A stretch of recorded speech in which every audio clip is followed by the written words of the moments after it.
የዮሐንስ ወንጌል ምዕራፍ 3 ከቁጥር 1 ጀምሮ እንዲህ ይላል። ከፈሪሳውያን ወገን የአይሁድ አለቃ የሆነ ኒቆዲሞስ የሚባል አንድ ሰው ነበረ።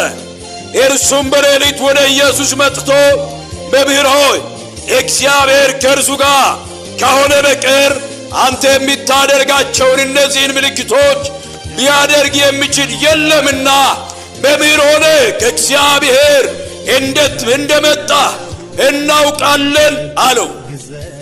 ኢየሱስም መልሶ እውነት እውነት እልሃለሁ ሰው ዳግመኛ ካልተወለደ በስተቀር የእግዚአብሔር መንግሥት ሊያይ አይችልም አለው። ኒቆዲሞስም ሰው ከሸመገለ በኋላ እንዴት ሊወለድ ይችላል? ሁለተኛ ወደ እናቱ ማኅፀን ገብቶ ይወለድ ዘንድ ይችላልን? አለው። ኢየሱስም መለሰ እንዲህ ሲል እውነት እውነት እልሃለሁ ሰው ከውሃና ከመንፈስ ካልተወለደ በቀር ወደ እግዚአብሔር መንግሥት ሊገባ አይችልም። ከሥጋ የተወለደ ሥጋ ነው፣ ከመንፈስም የተወለደ መንፈስ ነው።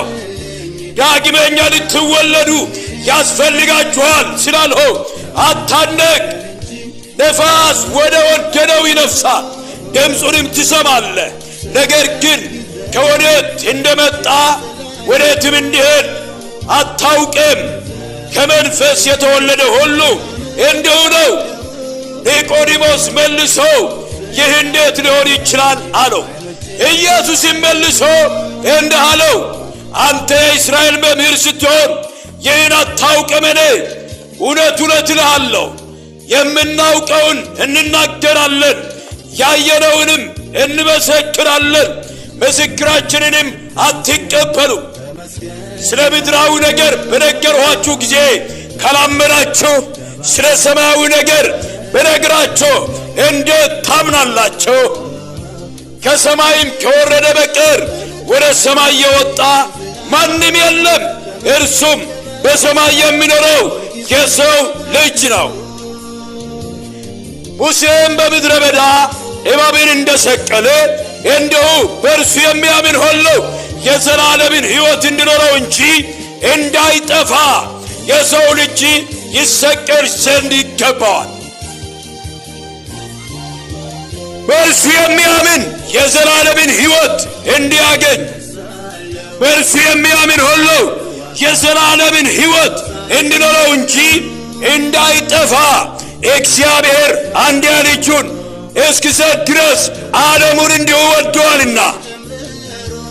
ዓለም በልጁ እንዲድን ነው እንጂ በዓለም እንዲፈርድ እግዚአብሔር ወደ ዓለም አላከውምና። በእርሱ በሚያምን አይፈረድበትም፣ በማያምን ግን በእግዚአብሔር ልጅ በአንዱ በእግዚአብሔር ልጅ ስላላመነ አሁን ተፈርዶበታል።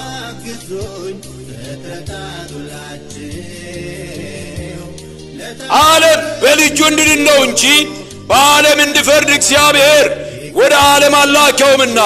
በእርሱ በሚያምን አይፈረድበትም፣ በማያምን ግን በአንዱ በእግዚአብሔር ልጅ ስላላመነ አሁን ተፈርዶበታል።